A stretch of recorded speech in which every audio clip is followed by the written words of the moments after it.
Hello, welcome. Hopefully you guys down in the comments, you're down here for me, occasionally over here can see me and hear me.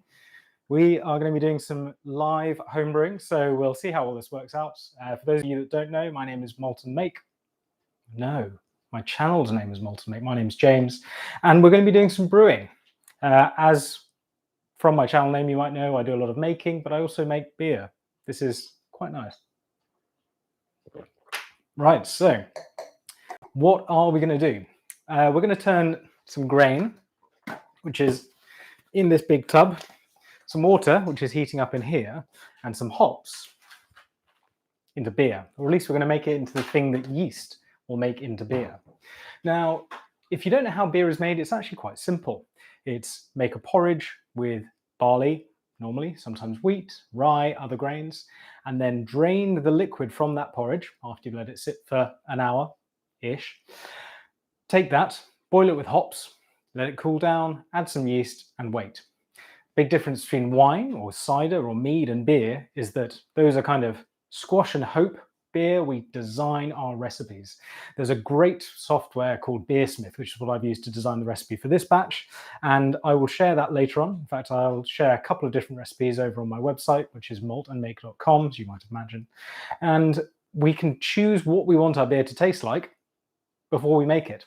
With wine, cider, you kind of have to hope and maybe blend different products together to get something close to what you're expecting. With beer, you can design it from the beginning. So just going to quickly check on the comments. We've got loads of people down here saying hi. Lots of familiar faces down there. What we are going to do is I'm going to show you. I'm going to show you what the grain looks like first, because this is some rather special mix. So I'm going to head on over to camera 2. There we go. So down in here, this is the grain. Now, I've already milled this. You can buy this stuff. Ooh, there we go. You can buy this stuff pre-milled, or you can buy it whole and crush it yourself. I crushed this yesterday evening.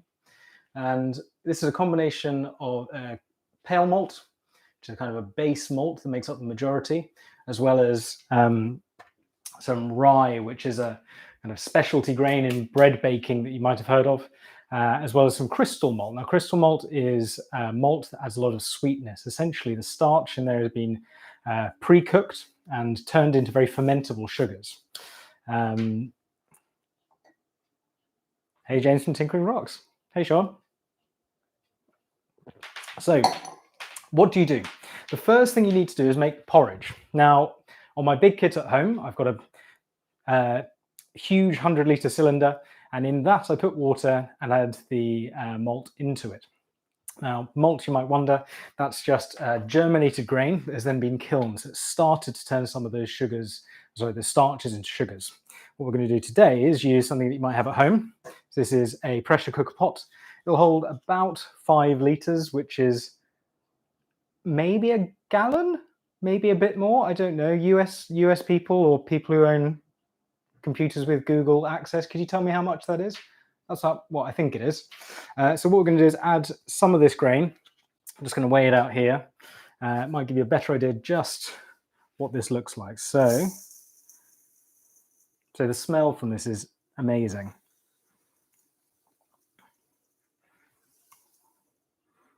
So we've got about 3 or 4 litres of water. I'm going to add 600 grams of grain. This is all pre-mixed. And certain places you can buy grain from a recipe. 1.32 US gallons. Thank you for that, people. About a gallon and a bit, yes. So let's show you this grain. So you can see that I've milled this out here. And the particle size is kind of like very coarse ground coffee. The finer you grind the grain, the more quickly that sugar will extract. So because this takes a little while to get mashing, we'll talk about that in a second, I'm going to stick it into the pot. Just make sure we're at roughly the right temperature. So these instant read thermometers really handy. We're up to now 40, 42. Okay, so let's crank the heat up on that. I realized I probably should have had a conversion software open. So that's about 43C. We're going to be shooting for 68 centigrade, which is some degrees Fahrenheit. Let's see if I can. I suspect someone in the comments is going to get there first.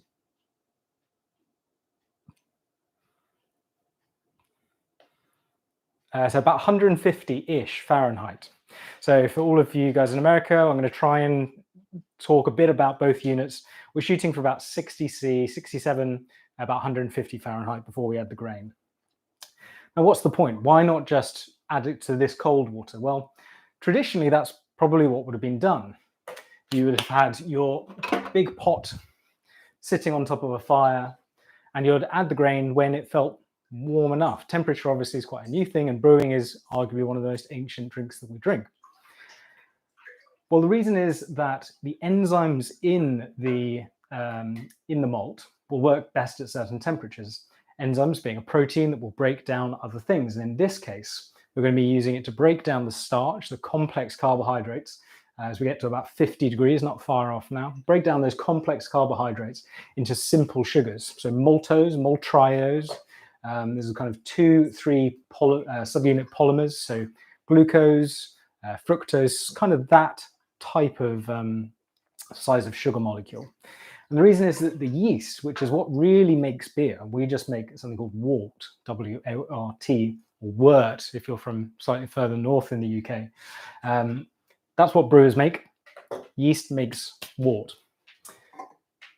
So those enzymes work best at different temperatures. Now, you can change that temperature to give you different characteristics to your beer. Generally, if you break those sugar molecules up into very short little subunits, 1 or 2, then you're going to end up with quite a dry beer, a beer that doesn't have a lot of body, something like a Pilsner, something crisp and refreshing, or a Saison, another sort of traditional style of beer that's very dry and crisp, doesn't have a lingering mouthfeel to it. If you do it at a slightly different temperature and activate a different enzyme, so these are still amylases, they are enzymes that break down starch, but they work in different ways. If you do it at a different temperature, then you're going to end up with longer molecules, which are harder for the yeast to get to. We're up to about 56 degrees now, so not far to go. The two different enzymes work in two different ways. So if you imagine your long chain starch molecule, so lots and lots of sugar units stuck together, one of the enzymes works from one end, starts breaking off little molecules. That will give you very fermentable beer, but it will finish and be quite dry. It won't have a lot of residual sweetness afterwards. The other enzyme chunks it into big chunks, and that leaves you with a lot of sweetness or a lot of body to the beer. That's something that you might see in a porter or some of the bigger beers that you might drink, like an imperial stout or imperial IPA. Some of the East Coast IPAs, the cloudy, hazy beers, end up with quite a lot of residual sweetness, and that's one of the ways that you can do it. Right, we're coming up to just about the right temperature. What we're doing today is a single mash. Now, one of the best ways to get into brewing is called brew in a bag. Now, if you've, as I just refresh the chat slightly, so if you do brew in a bag, what you do is you take something a bit like cheesecloth, and I'm not going to use this today for this purpose, just to make it even more accessible. You put all of your grains into that mesh bag, put it into your water, and then lift it out when you're done, and then you boil straight away. I'm going to use a sieve just because I think that's something you're more likely to have, but to be honest, cheesecloth, really cheap. A brew in a bag, again, not very expensive, 10, 20 quid, $15, $30, depending on the one that you get. And that will give you a really easy cleanup. I'm going to have less of a fun cleanup after this. I do say with brewing that if you'd like cleaning, then brewing is the hobby for you. There is quite a lot of cleaning to it. So we'll give this water one last stir. And this is going to be the first step in the brewing process, the mash. Where are we up to now? 65, 67, that looks good. So kill all the heat on that. Let's switch over to the other camera and give you a closer view of what's going on here. Here we go. So mash tun just meaning a vessel. And we're going to tip all of those grains in there. Now, the ideal solution for mixing this is a tiny whisk. So just really go for it. Or alternatively, if you have a giant whisk, then yeah, I mean, you could use one of those. I've never actually seen a giant whisk in real life. Maybe it's just me and other internet cookers. Anyway, I'm going to give this a quick stir and see some of the steam coming off here. And then rather than put the lid on, I'm just going to put that on top and keep it on a very low heat. This is an induction cooktop. You can use a gas burner, you can use anything, or a lot of brewers use an insulated cooler, something that you might put drinks in, or if you're in an American film, then you might fill it full of some sort of Gatorade to pour over your football coach. You can buy one of those, maybe in the UK, something similar. So what have we done so far? We've crushed our grain. We've picked malted grains of barley. This one's got some rye in and some pre-crystallized, some sugar-like grains. Again, barley, just kilned differently, kilning being the process of drying that malt so that it stops it from germinating. And then we've crushed that and put it into water to mash. Now, the mash process takes about an hour. Generally, in kind of basic first brew, everything takes about an hour. So yeah, enzymes are going to be eating away like Pac-Man, working at one end to the other. Now, we've designed this beer. I'm not going to go into full details of exactly what we're doing it for today, but we're going to go for a relatively easy brew. So we're going to go slap bang in the middle of that temperature range. What that's going to be doing is going to be breaking those starches down into sugars. Now, if you want to, you can do a test here. You might have done the iodine test at school. That's where using some iodine, you'll be able to tell if there's starch present in a liquid or if there isn't.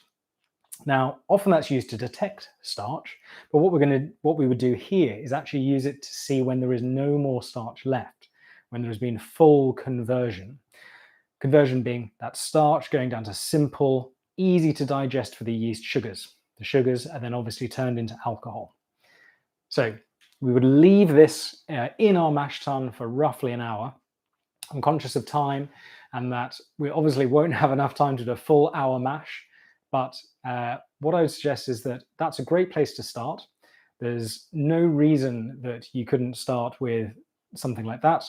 What I would suggest is starting with a brew in a bag setup. So get a large pot like this, and then a brew in a bag, just Google it. Put your grain into that, and either wrap it in loads of towels, or if you happen to have a cooler or something similar, you could put it into that to just let it mash and get those enzymes working. You can taste it as you're going along to see if it's getting sweet, if the flavors are right. But actually, once you've designed the recipe, there's only a couple of little changes that you can make, and we'll come on to some of those later. If you're into science, you're going to love brewing. There's a huge amount about water chemistry, ions, pH. If you have no interest at all, it's still a really easy hobby to get into. You can just put in the recipe or put into a calculator like Beersmith what you want to make, and it'll tell you what to do. You don't have to do any science thinking, but you know what? Science is awesome. So you should give it a go if you're going to get into it. Right. So the main ingredients of beer. Anyone from Germany will know there is a German beer purity law. And at the time, it said that there are only 3 ingredients allowed in beer. This was pre-Louis Pasteur and the discovery of microbes. And they didn't know that yeast made beer. So there are 4 ingredients in beer. Obviously, we've got water and malt. Then there are hops. Now, we'll come on to hops a bit later on. Here, I've got some Saats. You won't be able to see it on that one, will you? So these ones are for demonstration purposes. So they are a little bit out of date, but let's cover up that 2015. There are reasons that you might want to age hops. Again, for certain beer styles, hops contribute certain different things that we'll talk about in a second, and you might not want to have the bitterness that they contribute, and aging hops is a great way to do it. These are some ones that I was aging, but actually I'm not going to brew a beer style with them with that amount, probably need quite a bit more. So I've got some extra ones I'm aging separately. So the 4 main ingredients: water, malt, hops, and then yeast. Now, all of those things you can make changes to give you different aspects to a beer. Something that people think about a lot is, I like ale or lager But where is ale and lager in terms of beer? Well, beer is the overarching term. Ale and lager are the two separate families of beers. Now, lagers have become very much more commercially available, very much more commercially popular. But for a long time, ale is what people were drinking. And you're wondering, well, what's the difference? It's the yeast. And it's more specifically where the yeast ferment the beer. So once we've done this process, we're going to take out the grains from our mash. We'll take out the liquid from the mash, and then we're going to boil it with hops and chill it down, and then add yeast to that. Now, historically, what people would do when they were brewing, they would just leave the beer open. In Belgium, they use a thing called a koelschip, which is the Belgian name. It's very similar to English. It's a big open trough where the sort of natural microbe in the air, yeast and some bacteria, would land in that wort, W-O-R-T, that pre-fermented beer. And that's what would actually do the beer making. That's what would ferment that fermentable wort into beer. The problem with that is that spoilage is a real issue. Yeast, very good at turning wort into beer, but bacteria also very good at turning beer into vinegar, into other things. So malt vinegar is essentially this process, but vinegar at the end rather than alcohol. So you can imagine that historically beers were made very locally. They were drunk quite quickly, so within a week or so of being finished, and they didn't really travel outside their area. So you've got historically loads of different styles of beer. You can think of a relatively modern beer, a porter, invented in London for the people who moved things from the docks, porters. The word is the same for the person as the beer. There was a dark beer, an ale, fermented locally within London, using London water, using London yeast. People eventually realized that something in that beer was turning it into what it ended up as, whether it was yeast. But they didn't necessarily know at the time. Let me just turn down the level. Tell me if it's a little bit too loud. I'm just going to check on this. So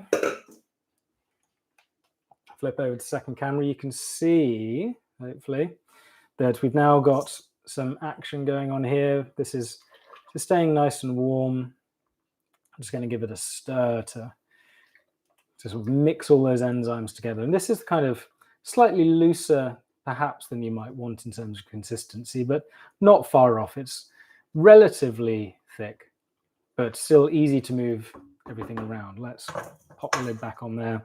Keep that going at the same temperature.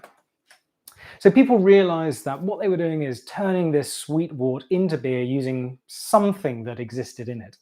What people would often do is take that yeast that sat on top of the beer as it was fermenting, and that's one of the key differences between ales and lager, and repitch it, take it and put it into a new batch. So styles have evolved around what microbes existed locally and were able to survive.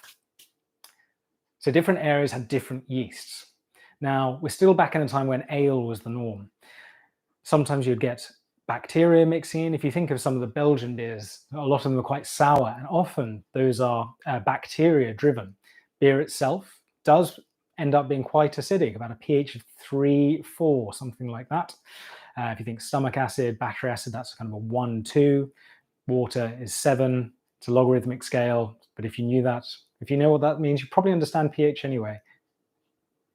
Right. Acidity is a low pH. And while beer does end up being quite acidic because of the action of the yeast, it is nothing compared to some of the bacteria. So lactobacillus, you might have heard of that from yogurt.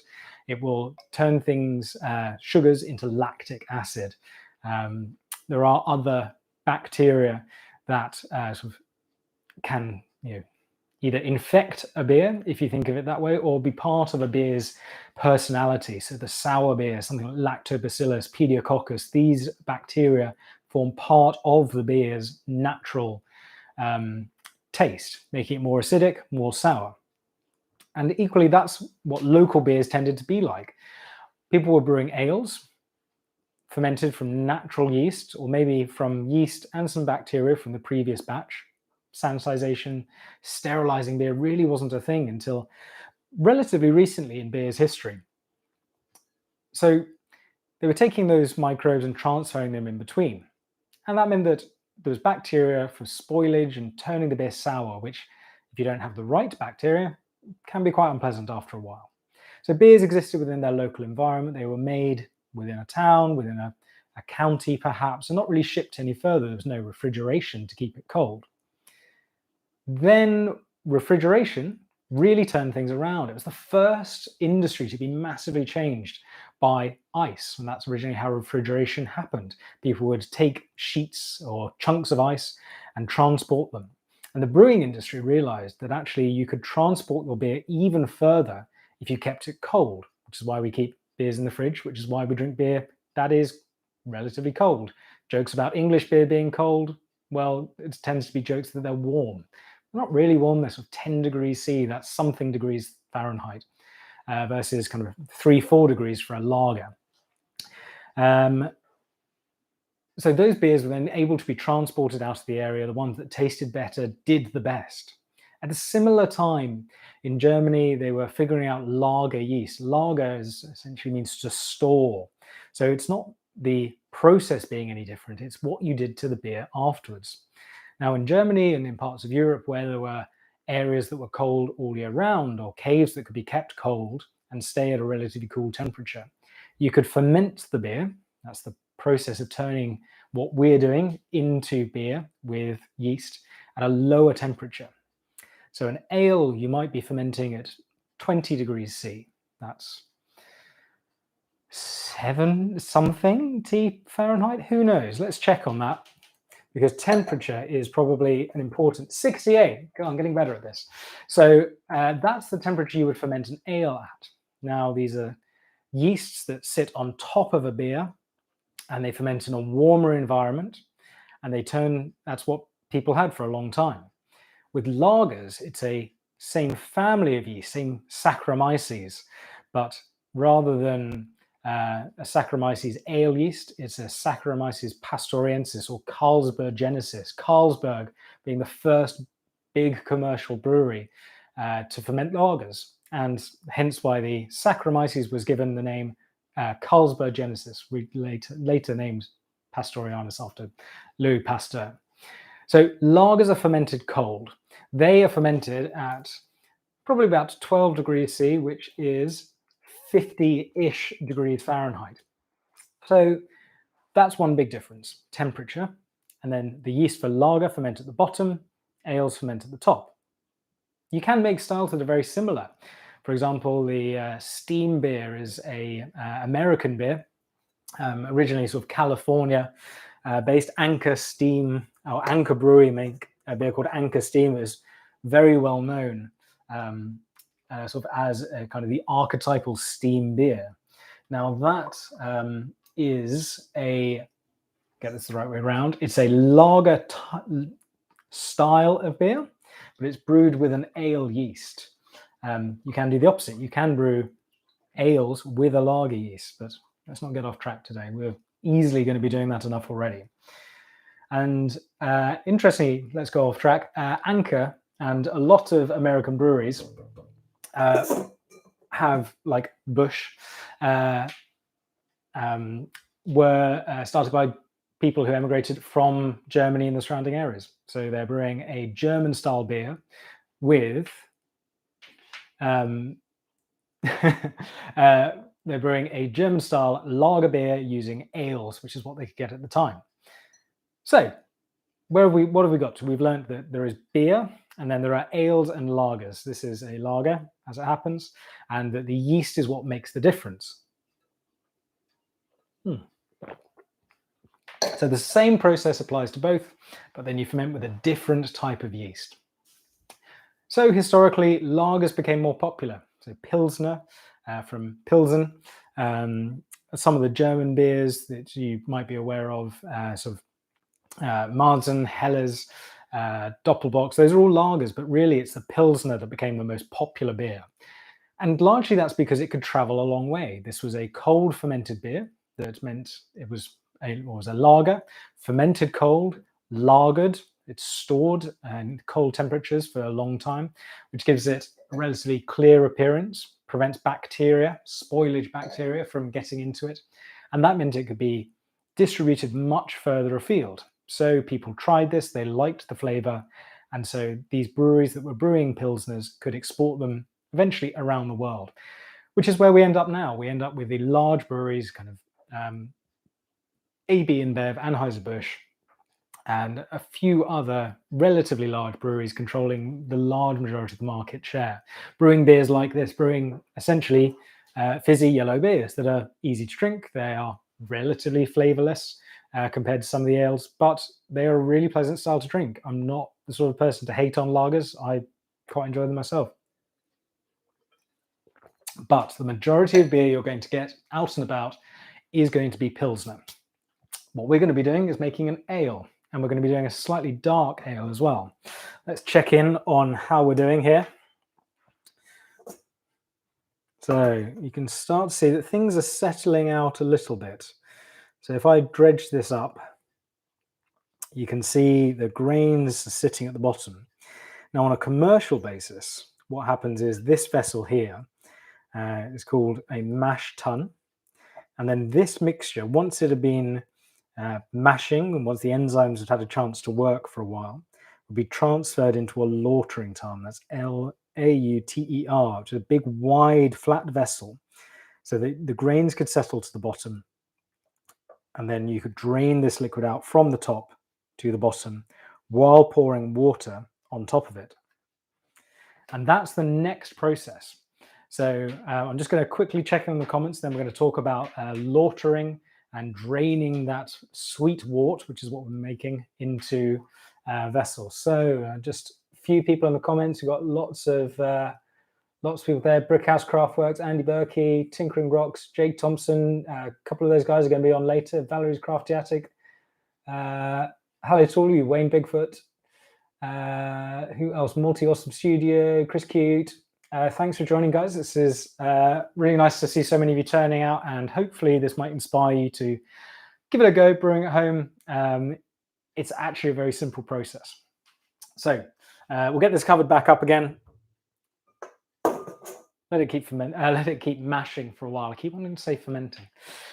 So the next process commercially, you would drain this large volume of porridge-like soup, porridge, into a big wide vessel, and that way you can drain the water out as you put water on top, washing those sugars out, trying to get as much of the sugars that you've created out into a boil kettle.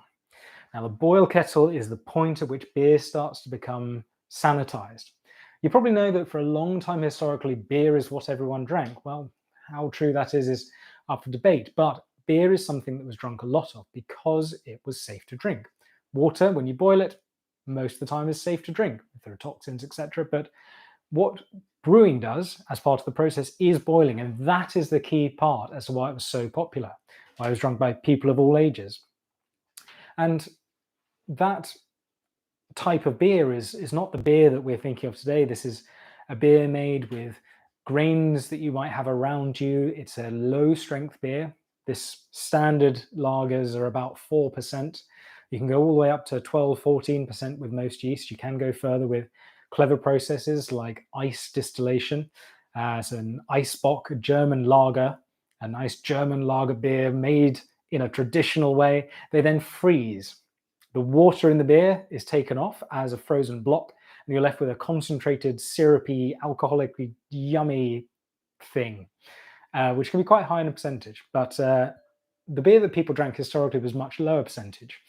The yeast is not as efficient. The brewing processes are not as efficient. The malting process, turning that starchy grain of barley into something that could be brewed with, was not as efficient. There were not as many enzymes. You had to go through different stages of mashing. You couldn't just put it in at one temperature. You had to step up through different temperatures where protease enzymes that break down the physical structure of the grain are active, stepping up again to the next stage with amylase and alpha and beta amylase and doing temperature mashes. some of the traditional German beers, you would do a decoction mash, where you would take out some of that mash liquor, boil it, and that would give you some really lovely caramel flavors. Pour it back in, and that would raise the temperature of your mash. This is before you could heat something this size. You know, on a semi-commercial scale for your local village, you'd be doing 50 liters of beer. You couldn't boil that or raise that temperature at any degree any quickly. This wasn't, you know, potentially being done in wooden vats that you couldn't heat. So you do the mash, and we talked a lot about the mash, but we haven't talked about water. Breakfast stout, yes, a lovely beer. This could easily be a breakfast stout if I wanted to. Hi to John Harvey in the comments.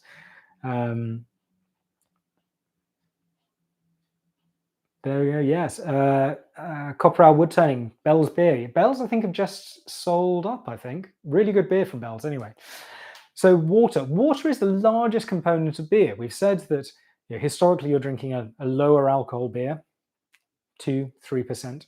Then what is the rest?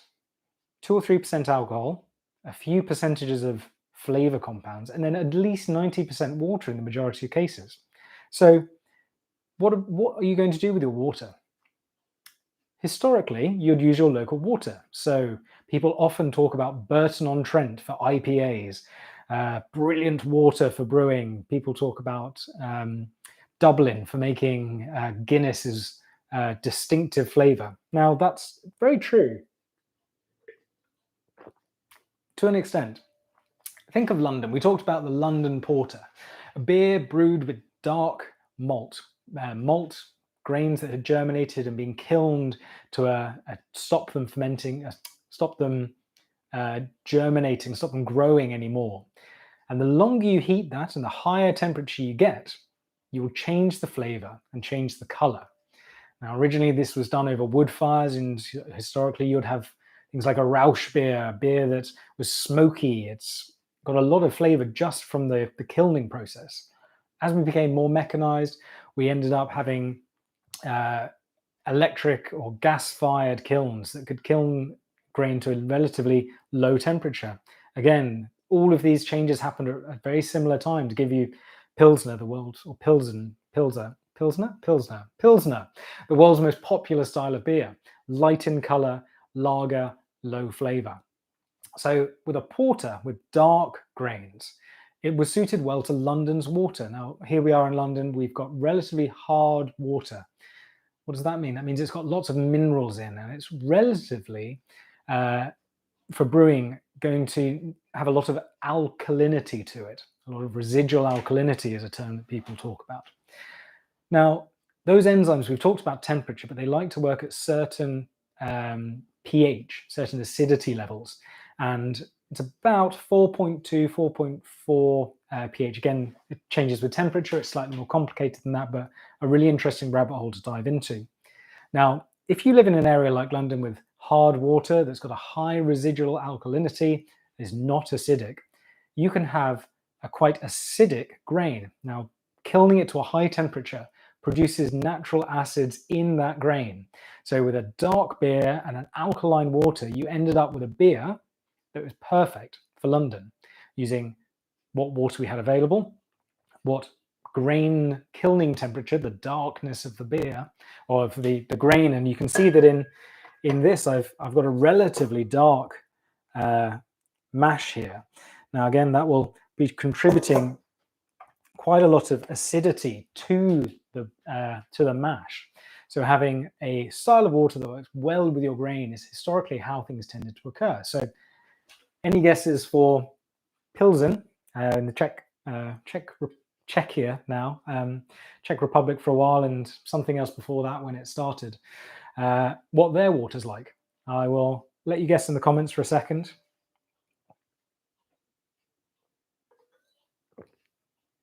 While I just give this a stir. So we're talking about an area of the world where there's traditionally light colored beers come from, beers that don't have, or malt that doesn't have a lot of acid in it. So So what we ended up with is very soft water. Exactly, Brickhouse Craftworks, spot on. Pilsen's water is one of the softest in the world. And that means that there's not a lot of dissolved minerals. So we talked about pH, but there's also the actual minerals themselves. The main minerals in brewing, you've got positive and negative ions.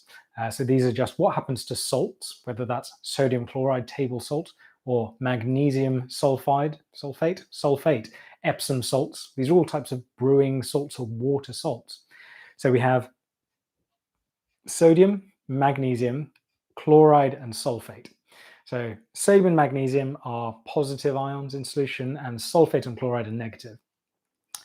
Your sodium and magnesium, we are going to just say that they contribute to the pH along with calcium to an extent in terms of what will end up in the mash tun. Now the sort of chemistry of that is relatively complicated, so we're going to focus more on sulfates and chlorides.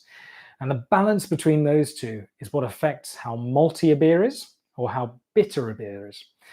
Again, a little bit more complicated than that. If you add lots of hops to a beer with a malt-forward water profile, it's still going to be quite bitter.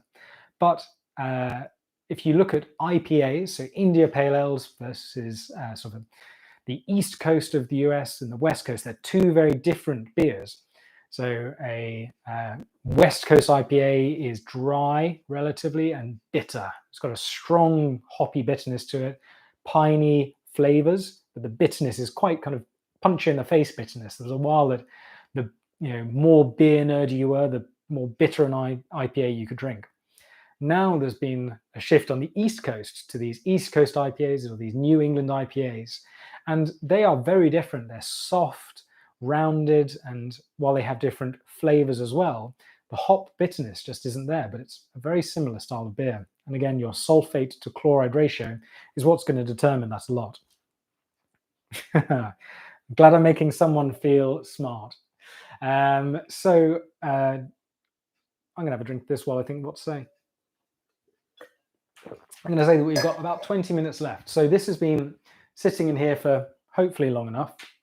And if I prepare some sort of surface to pour this out into, you can imagine if you'd been doing this kind of the traditional way rather than this short and shoddy method. This is something you can see on, it was invented by the Brewlosophy guys, which is a brilliant website if you're into kind of the science of beer from a social science point of view of can you taste differences.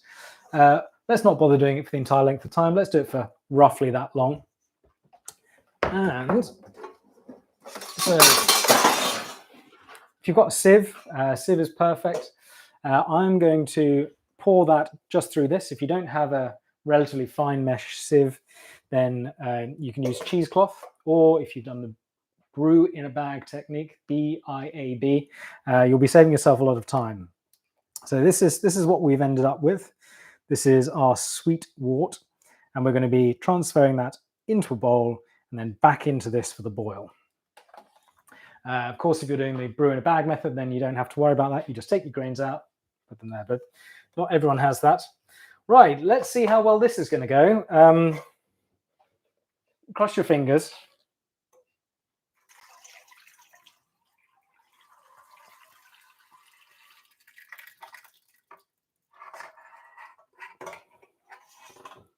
Okay, not too much grain spilt. Let's try and get the rest of it out. There you can see that's that. Brilliant. There we go. So the key is to get as little of that into there as possible. What I'm going to do is leave this draining for a second. Actually, I'm going to put this in another bowl. You can see this is a highly prepared scenario. And then I'm going to give this a quick rinse out just to get rid of some of the grains.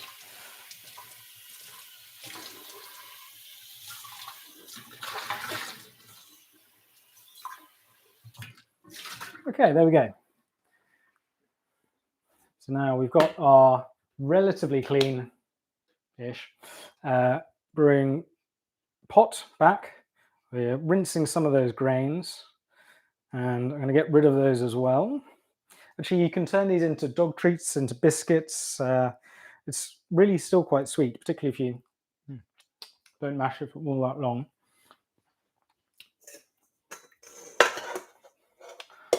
Breweries commercially will recycle these. They tend to give them to farmers and get turned into cattle feed. So very little going to waste where necessary. Okay, attempt 2 worked out much better. So if we were doing a traditional brewing process, we would have washed those grains. Ooh. There we go. So here are the grains, the spent grains, and this is kind of what we've ended up with. It looks a bit like gravy, but this is a kind of a relatively dark beer, kind of a deep amber color, and that just gives you an idea of what it looks like. And here it is in a larger vessel. And what we're going to do is, hopefully the touch screen will work. There we go. Let's set it to boil. And I won't kick the extractor on just for the moment, but ideally you're going to want to evaporate some of that water away and make your beer sweeter. As we start to caramelize the top of the worktop, if you have a portable induction stove, brewing is actually really easy. As you can see, clean up quite quick. I'm going to dive into the comments for a second. So IPA's favorite beer. Yes, my favorite beer is also hazy IPAs. So if anyone's looking to buy me a drink at Maker Central or anytime ever, hazy IPAs.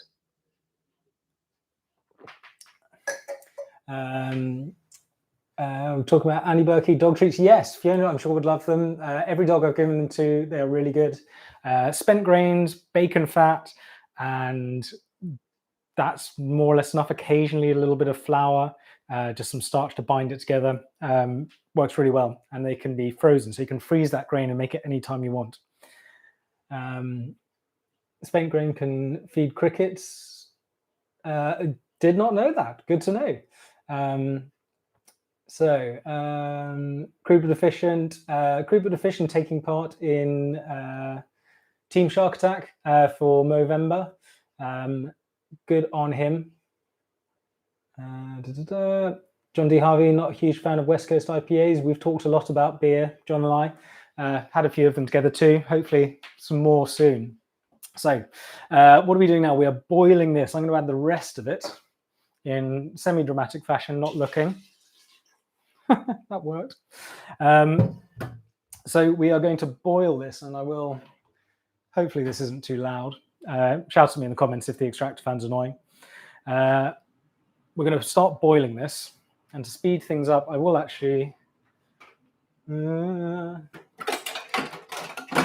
will put the lid on, just get it up to boil quicker. So what is the point of, right, see Jigsies?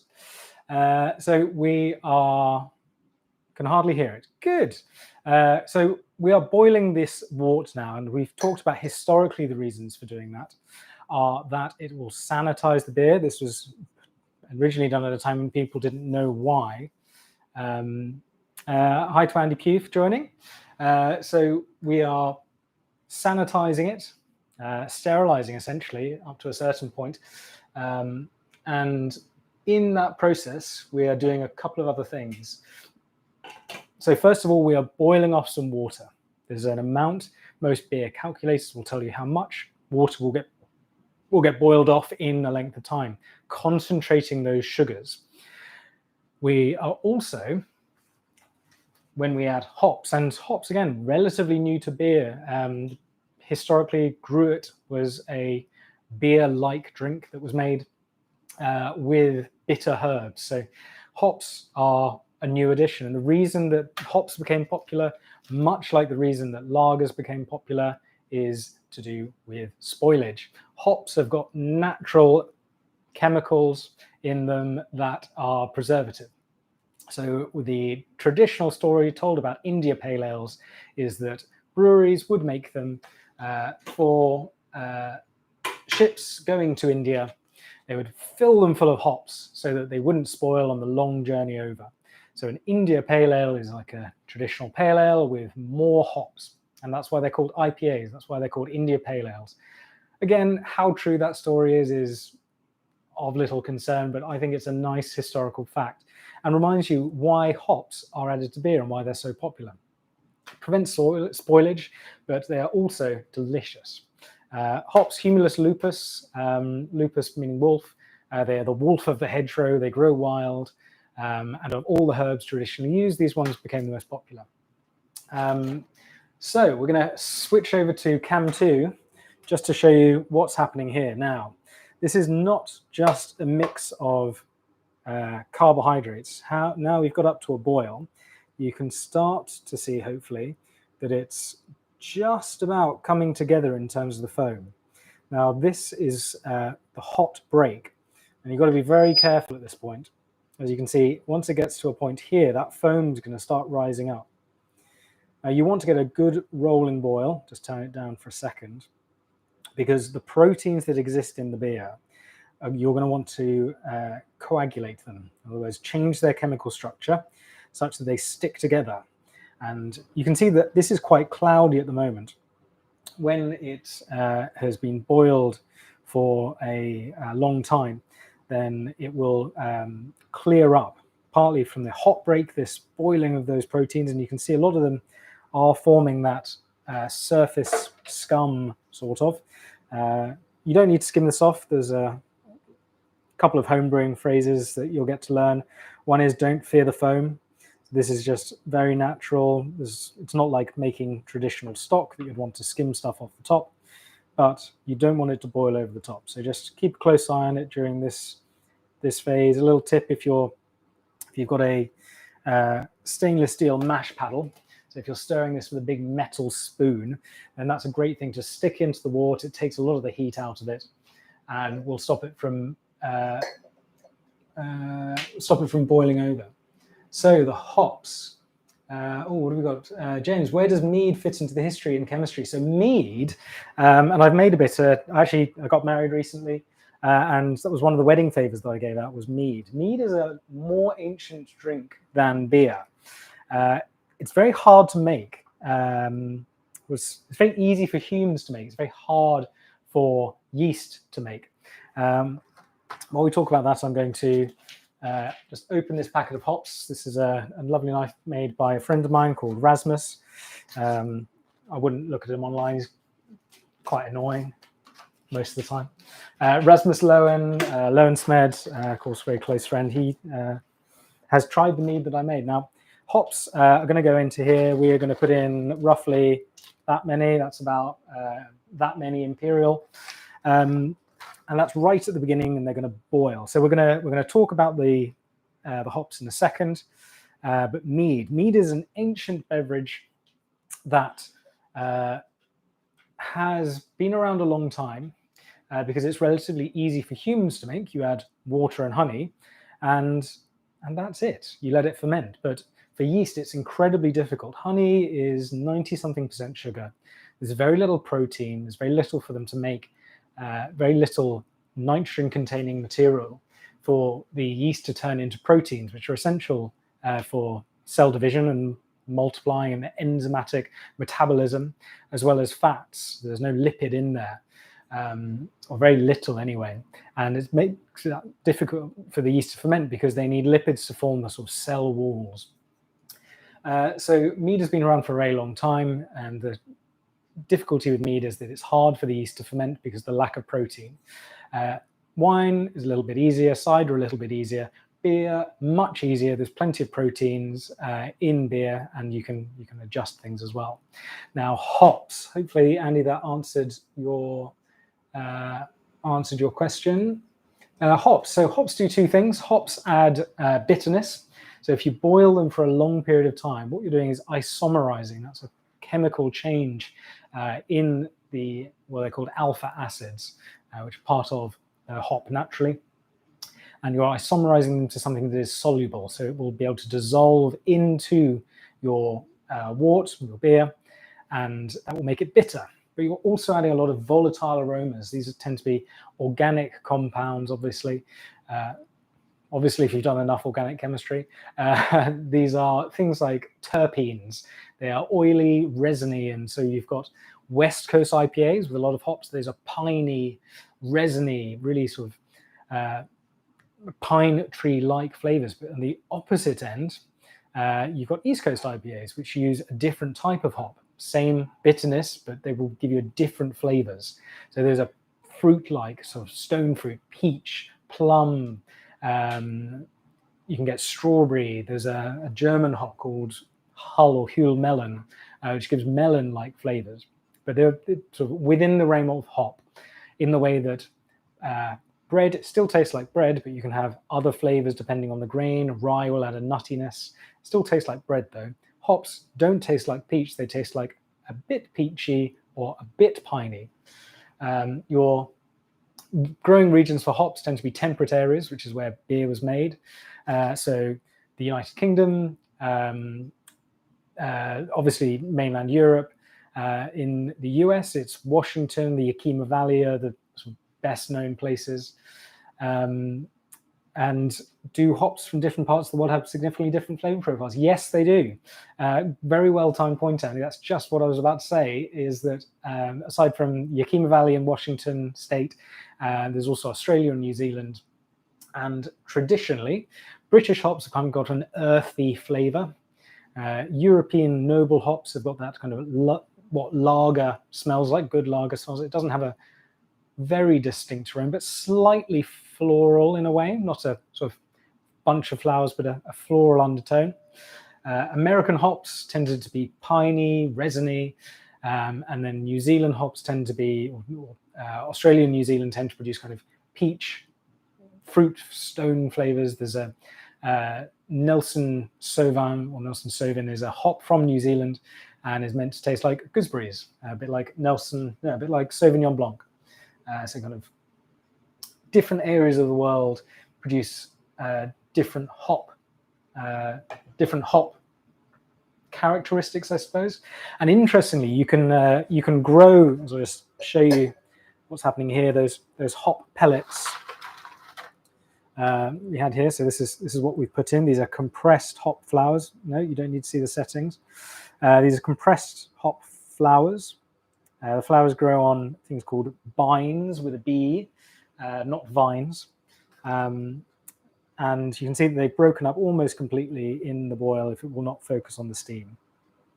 There we go. So you can grow certain varieties of hops in other places in the world. So in the UK, the poor British hop is not really that popular anymore, just because of the flavor profile. So we've tried to grow different types of hops grown elsewhere, or cross-pollinated with more New World hops, they tend to be called, and they don't taste the same. Interesting. There is a certain amount of what grape squashers called terroir, that the natural kind of environment in which you grow it will change the flavors. But there are some delicious British hops out there. Just remember that it doesn't all taste the same. Fresh beer for British beers is incredibly important. And if you want to try something that's not just a lager or an IPA, it's a great choice.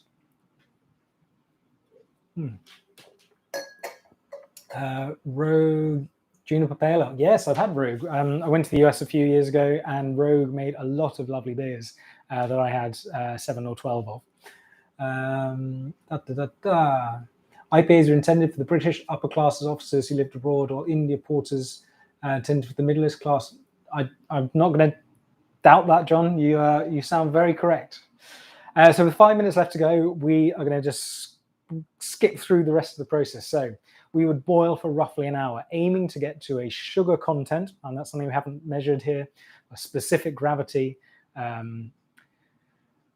of an amount that will ferment to an alcohol that you need, again, roughly 4%, something like this. You could add hops later on in the boil to add some of those lovely flavors. A lot of this steam that you can see, hopefully, coming off will contain those volatile compounds. Volatile meaning easily evaporates, essentially. and those are just going away. So you can add hops later in the process to capture some of those lovely floral, peachy, resinous hop compounds that you might otherwise lose putting them in at the beginning. Why not put them in all at the end? You don't get the same bitterness, or you have to put a load of hops in to get that same level of bitterness. So the traditional teaching is early hops, so you put them in right at the beginning for bittering, hops in the middle, maybe 15 minutes of boiling, half an hour of boiling are for flavor, and hops right at the end, 15 minutes to 0, or even in the process of cooling down, are for aroma. That would be the final process. We'll be chilling this down. So once we've let it boil for the amount of time we need, we'll then chill it down as quickly as possible. Let's see if I can fish some out, just so you can have a quick look at it.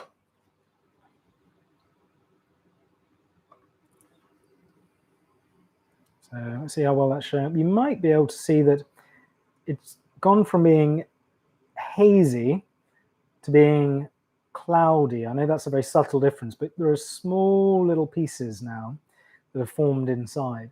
Some of those are the hop material, but equally some of that is the protein in here sticking together. And if you chill things down as quickly as you can coagulate those proteins in a slightly different way and get them to drop out of solution. So you chill it down as quickly as you can. Once it's at your pitching temperature, the temperature which the yeast won't die when you put them in, that's 20 centigrade. Yes, 68 Fahrenheit for ales, or 12°-ish, 53 Fahrenheit for lagers. Chill it down, add your yeast, and let it ferment. If you want to get into brewing, I would suggest investing in something like this. This is a Cornelius Keg, or a Corny Keg. They've got a big open top. They're originally used for sodas or fizzy drinks. This is what Coca-Cola came in before they turned it into syrup and had mixed it in a gun with carbonated water. You used to get it like this delivered to pubs. And now that's their primary use, is homebrewing. Chill it down. You can ferment it in one of those. You can dispense it from one of those. It is a really great way to start homebrewing. So I'm going to leave that to boil for the rest of the time. So just diving into the comments, sounding correct, being my specialty. Yes, don't we all have the same thing? More love for Rogue Brewery. Chris going to watch on reruns. Brickhouse Craftsworks, thanks for subscribing. So we are coming up to the end. We've got an hour-long slot, so obviously we're not going to be able to make beer in its entirety. Thanks, Sean, Tinkering Rocks. Just to say, as I finish, this is one of the things I do and I'm really passionate about. My channel has lots more in it. The last Virtually Crafty show I did, I was down in the print shed. We were doing some letterpress printing. I do metalwork, woodwork, plastics, clay, more or less anything I can think of. Even trying to do some stuff with high vacuum metallizing. That's a story for another day. So if you would like to subscribe, that would be brilliant. It's always nice to get something back from essentially what just looks like my wall with a camera in front of it. So if you've enjoyed this and you don't already subscribe, I'd really appreciate you subscribing. You can find me on Instagram as well. I'm even more active on Instagram. I'm obviously Malt and Make. And if you'd really like something special, you can get a Malt and Make t-shirt. I hand printed these myself. They are screen printed. So not sent to a factory, not sent to another company. I actually made these. If you would like something I've made and beer isn't ready, then go and buy yourself a t-shirt at maltandmake.com. Thank you all for joining. Please head on over to the next person. If you look down in the doobly-doo, there is a link to everyone part of the Virtual Craft Festival. Thank you to James Page and Dale and everyone else who has been organizing this. It's a brilliant day. There are so many other people who you should go and watch. So I'm going to say cheers to everyone for watching. Thank you so much for joining me, and hope you guys get inspired to go and brew. Or at least go and have another beer. Bye.